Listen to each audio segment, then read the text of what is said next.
My talk today is titled Working with Fear. So, to get into this, is we can experience fear in a wide variety of different ways as we go through our daily lives. That it sometimes crops up frequently, sometimes a little. But on the other hand, it is always there, close to the surface, even if we're not even aware of it. And it's actually quite simple what the cause of fear is, and it is suffering and happiness. That we want to avoid suffering and we are afraid we can't. And we hope we can avoid suffering, but we're afraid we can't. That hope and fear kind of arise together. You can't have one without the other. We hope that we will experience happiness, but we're afraid that we can't or won't, or if we do, that it won't last, and so on and so forth. But it just goes on and on and on and on. And much of the time it is really unrecognized. So, as I said, the cause of fear is suffering and also experiencing happiness. The origin of it is actually quite simple. And the basis of the whole mechanism is ignorance. And this is fundamental ignorance, taking that which is not a self to be a self, and that which is not other to be an other. And once you have this duality, then there are mental afflictions based on self and other.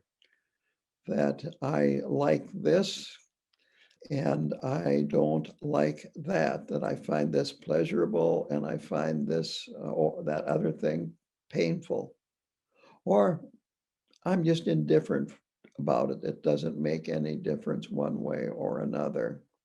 And so we develop desire, we develop aversion, and then indifference, apathy. Then, based on that, we develop actions of body, speech, and mind. And actions of our body, speech, and mind that are based on duality, self and other, always create karma. And frequently, our actions are harmful to ourselves or other people or both, and they create negative karma. And that leads to more suffering. This is actually about the 12 links of interdependence that I have talked about. But this is what happens. And then we have this hope and this fear that this will happen or that will happen, or maybe this won't happen, and on and on and on and on and on. So this is why fear is so all pervasive. But on the other hand, it's also workable. It's not solid, just like everything in relative reality. It's not solid, it's interdependent. If you look around, some people worry more than others. Some people react very differently to a fearful situation. Some people worry excessively, and some people don't worry at all. What we really need to do if we're going to work with fear is we have to acknowledge it, that we must face the fact that fear is always lurking in our lives. And I like the word lurking. Kind of reminds me of somebody in a dark alley about 1 o'clock in the morning that you're having to walk in the alley, that is, that whatever we do, since it is involved in this fundamental ignorance of separating phenomena into self and others, whatever we do, there is this fear there. And so if we can look within and acknowledge that this is the situation that we are in, this actually makes it workable. And it also opens up the possibility of developing fearlessness, which is not being free of fear, but it is not giving in to the fear, working with the fear, going beyond the fear. So I'm going to mention three categories here of fear that are lurking in all of our lives. And the first one is fear of death. That's pretty obvious. None of us really want to die. And yet, if we really look at the situation we are in, we could die at any moment from innumerable different causes. We've all lost friends and family through death. We've lost pets through death, dogs, cats, other kinds of animals. And it's always there. And the second form of fear is that we are afraid that we can't handle the demands of our lives. And this comes out as feelings of inadequacies, not being able to cope, you could say, feeling that our own lives are overwhelming and that the world is even more overwhelming. And the third type of fear is what arises abruptly when circumstances change. And it even can become panic. So a new situation arises and like, let's say, an auto accident, a bad diagnosis from a doctor, losing your job, and so on and so forth, that when a new situation arises, suddenly, boom, there you are. You are in the grip of fear, perhaps panic even. Again, some people panic more easily than others. Others might be calm even when you are a little bit panicky. And this points to the fact that this is not solid, that not everybody reacts the same way that you do, and that there are other ways to react to the same situation. So the responses to all of this is, well, like if you're feeling that you can't handle things, uh, you're restless, maybe you're fidgeting, doodling, keeping busy, moving around a lot. You actually can't just sit still. You've got to be doing something, moving. It can turn into compulsive behavior, drug use, alcohol use, TV, other kinds of entertainment, social media, things like yoga, reading, travel. I know people that travel a lot, travel around the world. You need to avoid boredom because when you're bored, you're anxious. And you're anxious because you're getting close to your fear. So keep busy, keep doing things. In terms of the first one, the fear of death, it is to, you might say, live in denial. I know a lot of people are uncomfortable at funerals. And I know people that will even avoid a funeral or show up to a funeral drunk because it's so painful to have to face death. Other strategies that we in samsara get caught up in is trying to control ourselves, that because of impermanence, anything can happen. And so we can go down the path of control, trying to be perfect, trying to never make any mistakes. It's kind of like thinking, if I were perfect, there wouldn't be any uncertainty in my life. I'd have it all figured out, planned, and so on and so forth.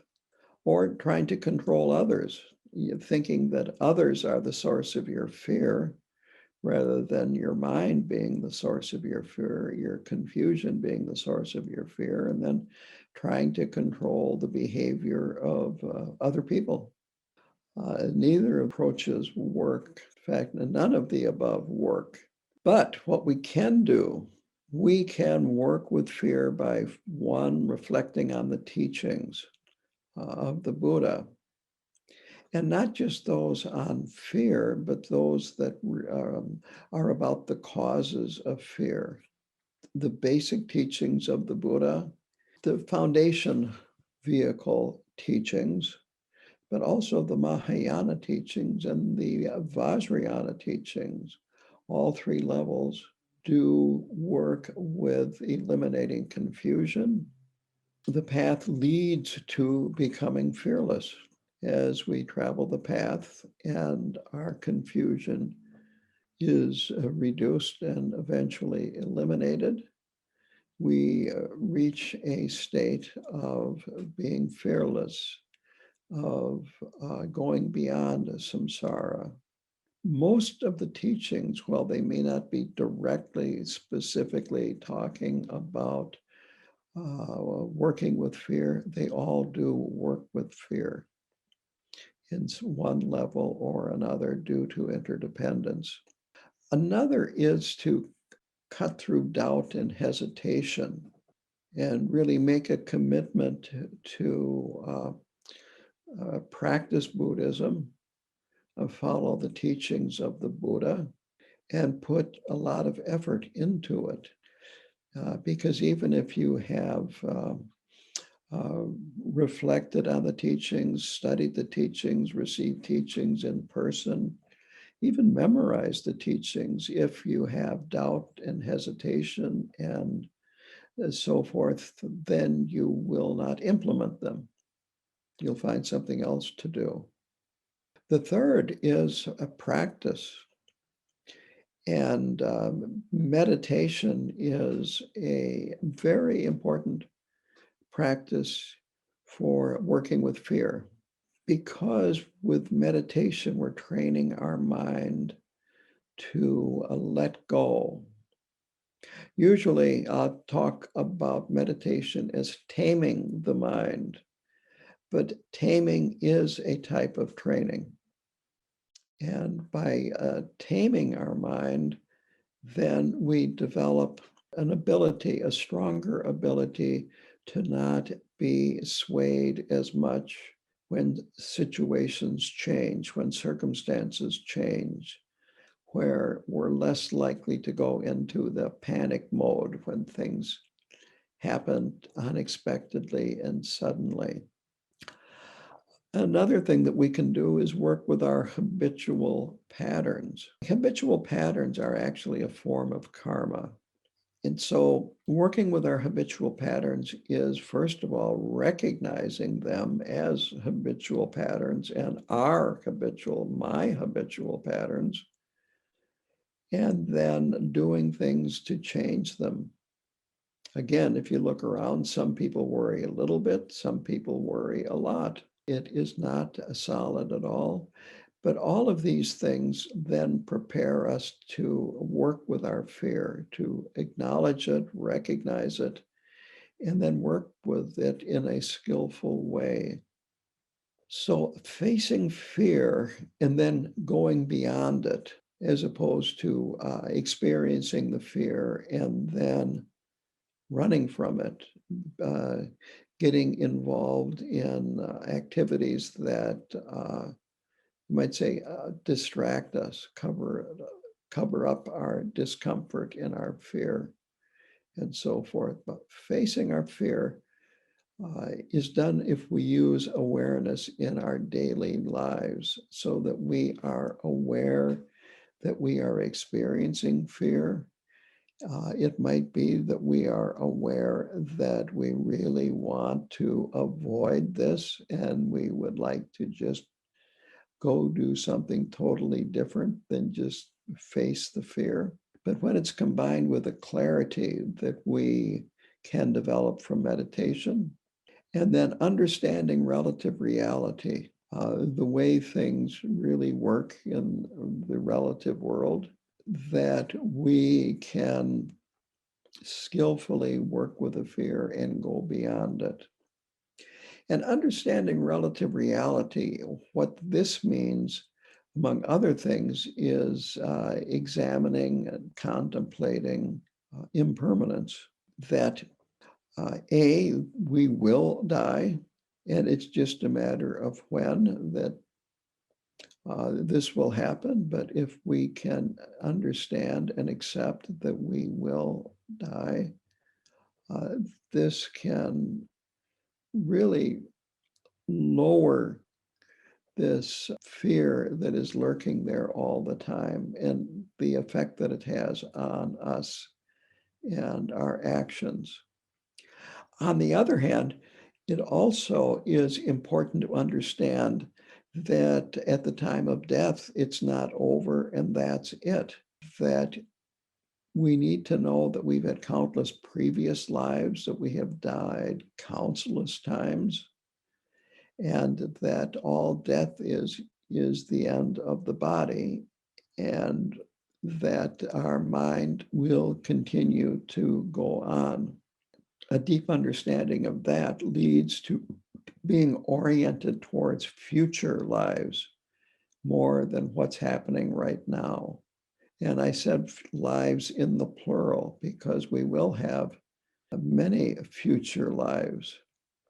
If we become more concerned about how our actions will affect future lives and our experience in these future lives, and the circumstances that we find ourselves in, that kind of lowers the significance that we have with the difficulties in our present life, as well as the pleasant circumstances and happiness that we have in our present life. So it's really important to contemplate over and over and over again impermanence, so that you know it in your heart, not just can talk about it, but that you actually understand it in your heart, that everything changes. With this understanding deep in your heart, when adversity arises, when circumstances change, it isn't a shock. That you knew that things will change. You just don't know when they will change or how they will change. But if we know that things will change deep in our heart, then we will not be shocked when they do.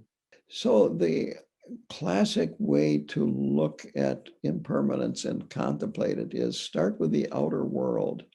The outer world is changing. Cities change from year to year. The earth changes from year to year. Mountains wear down. The oceans fill up with the mountains that have worn down. Other places, the ground is rising.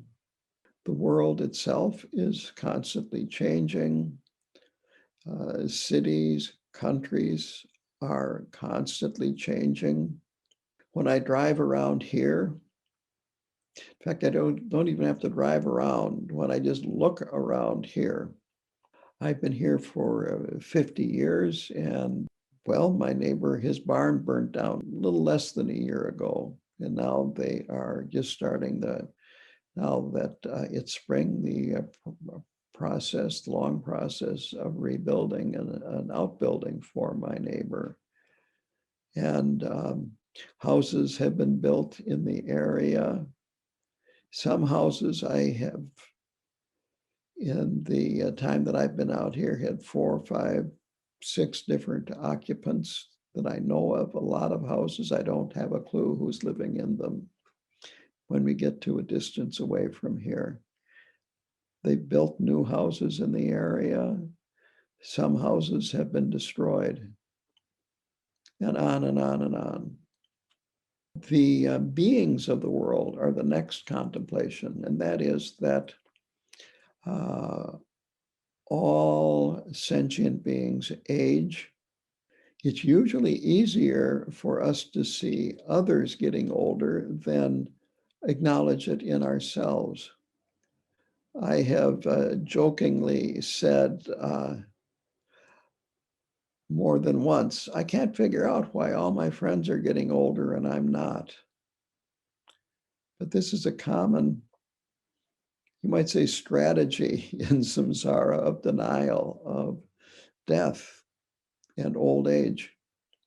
That once a being is born, that then you will die at some point. No matter how long you live, you will die. And so if we can understand this, when we do experience death, it won't be a shock.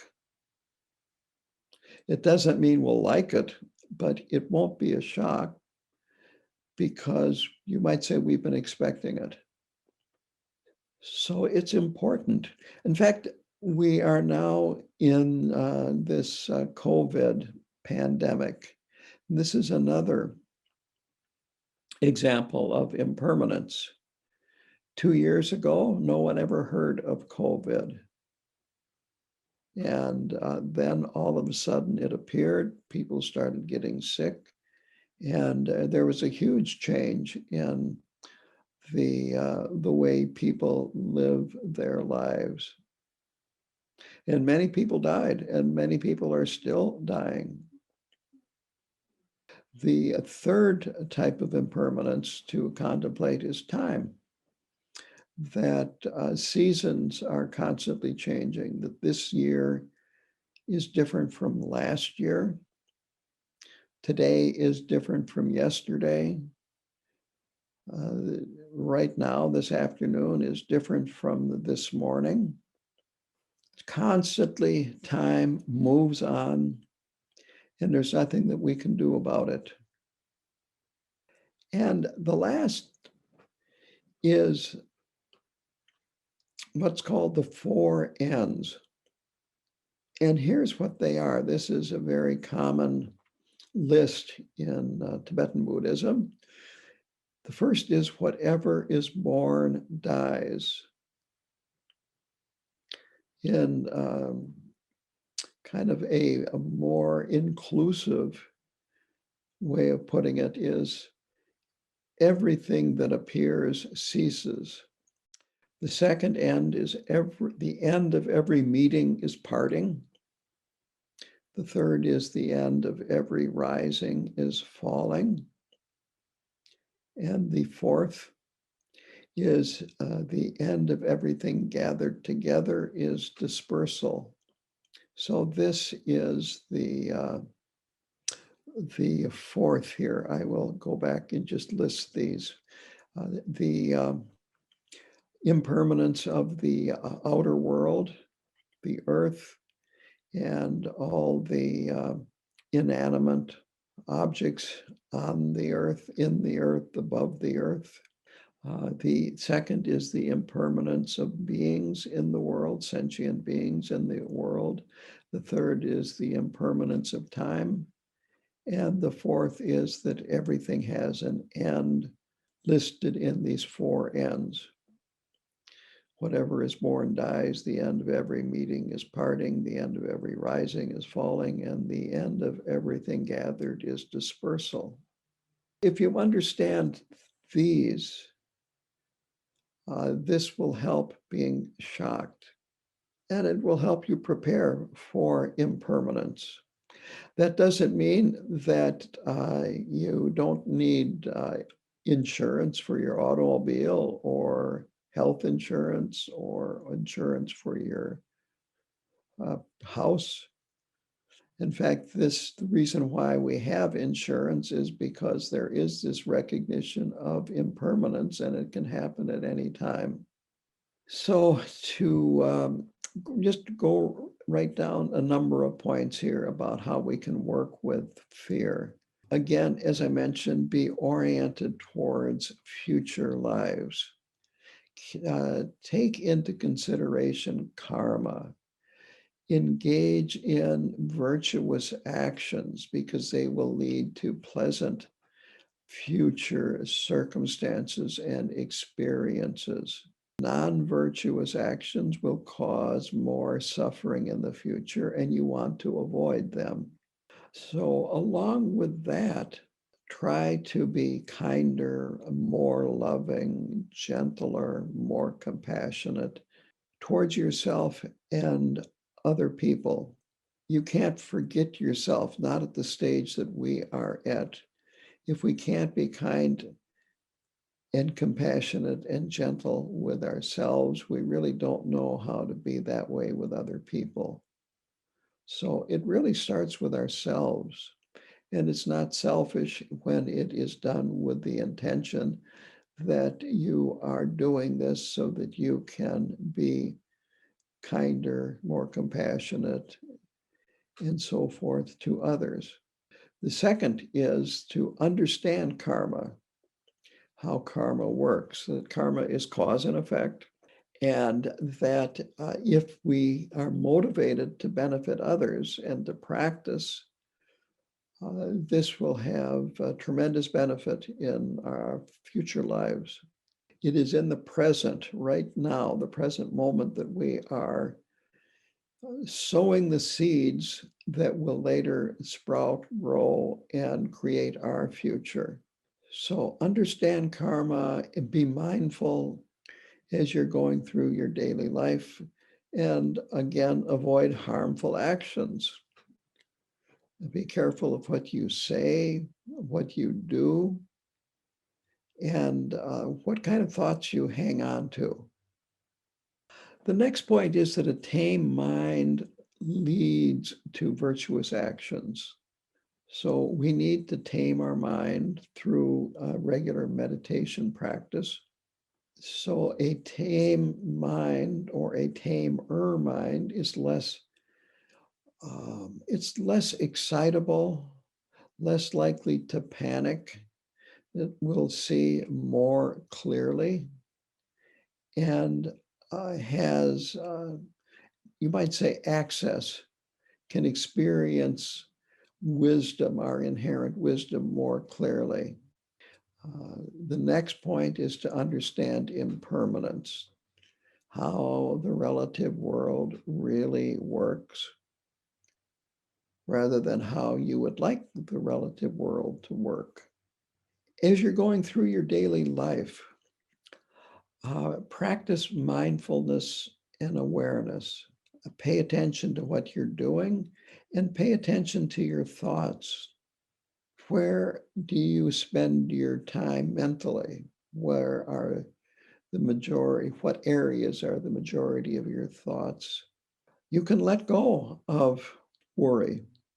If you look at things, either you can do something about what you're worrying about, or you can't do anything about what you are worrying about. And if you're worrying about things that you can't do anything about, what's the point of it? You're just creating more stress for yourself. We can spend a lot of time being afraid and worrying about things that never happen. And finally, what's really important is to purify karma. Again, not only does karma lead to these circumstances that we'll face in the future, but also karma is, a form of it is our habitual patterns. And if we are a habitual worrier, if we are habitually a person that gives into fear and engages in all kinds of behavior to cover up our uncomfortableness in life. These habits can be purified. We can change. They're not solid.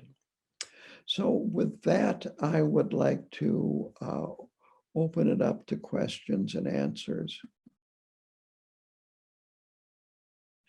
The question is that I thought time was endless, no beginning and no end, and yet you talked about impermanence. Actually, what I was trying to say is that time doesn't stay still. It's constantly moving from one moment to the next.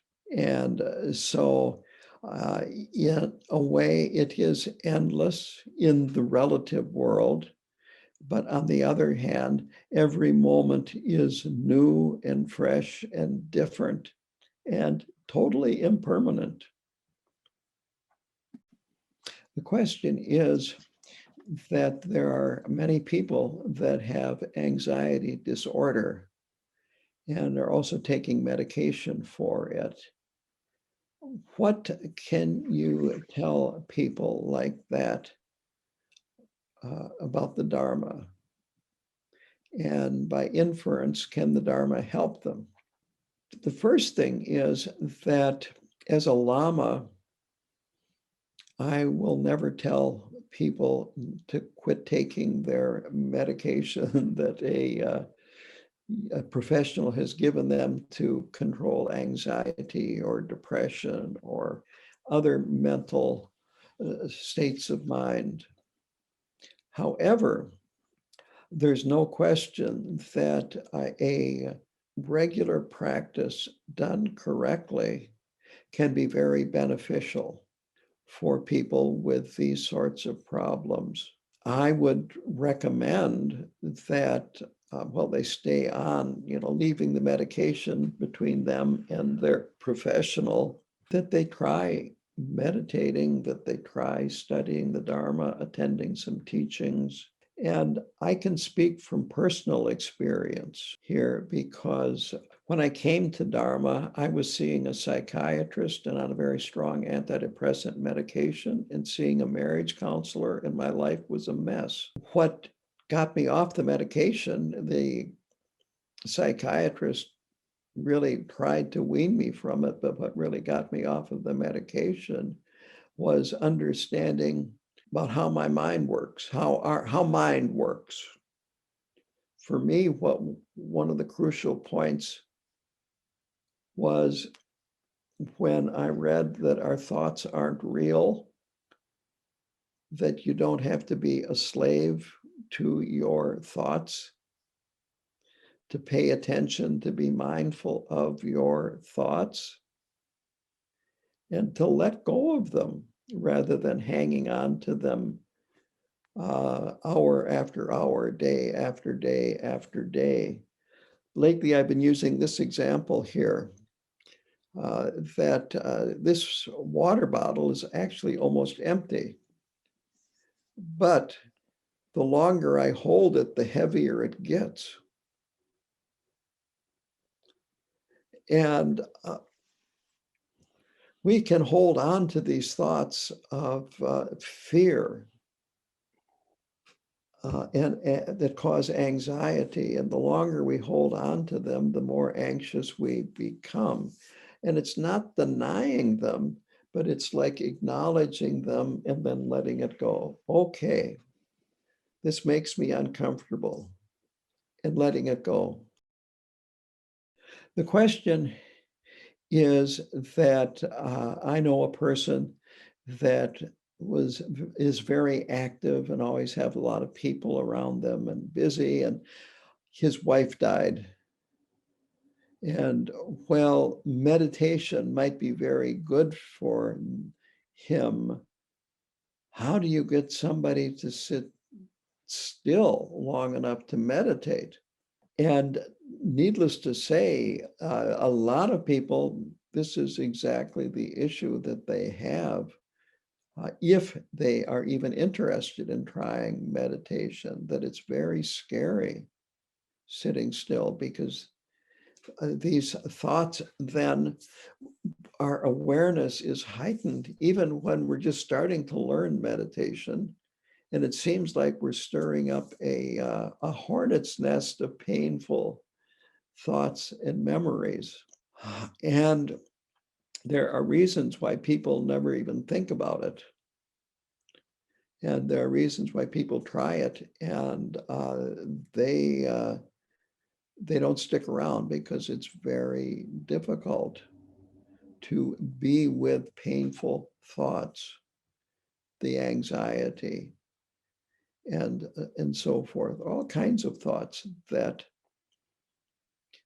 come up. It's called monkey mind. Sometimes it's called a soap opera. And this comes up, and it can be very, very uncomfortable. I guess the best that I can say is that a person like that needs encouragement, and you might say a lot of social backup, encouraging him to do that. And if he does do it, to you might say, listen to him or her about their experience, and hopefully explain that this is just experience. It's just what you're experiencing. But we don't have to turn away and run the other direction. Following the Buddhist path requires bravery. And part of that bravery is not being afraid of what comes up, what is buried deep inside of us. So that's what I have to say for that answer. From a Buddhist perspective, people looked at that are taking these medications for mental and psychological reasons. The answer is that if these are helpful, then take them. You're not looked at as a poor practitioner. And so it's not a problem. There are many different reasons why a person is having anxiety and other psychological issues. And they're actually people that are trained in the Buddhist tradition to be therapists, and I'm sure psychiatrists, and so on and so forth. This is fine. On the other hand, I would say this, and that is, if you're a Buddhist and you're taking these medications, and you aren't doing anything to progress along the path, that you're squandering a wonderful opportunity that you have.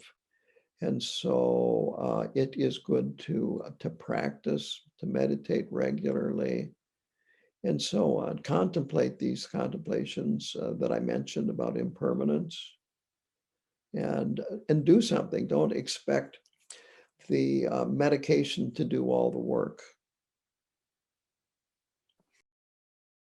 The question is, some people have talked to me recently, and they said they are afraid of reincarnation for one reason or another.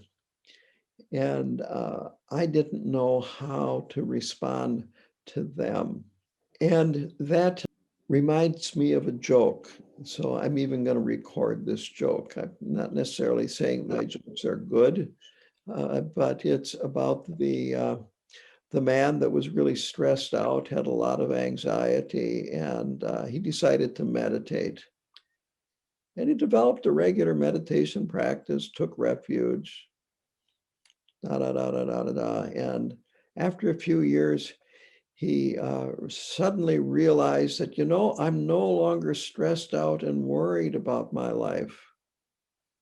Now I'm stressed out and worried about my next life.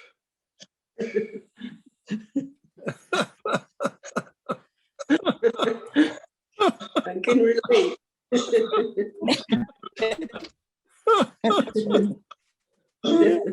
I think that's your friends here. Yeah. Well, the point is that it's going to happen one way or another.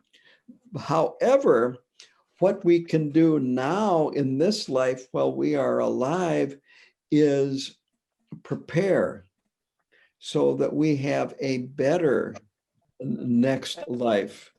In a way, reincarnation is not usually used in the Tibetan tradition because reincarnation implies just kind of a cookie cutter version of our present life. And, we could be,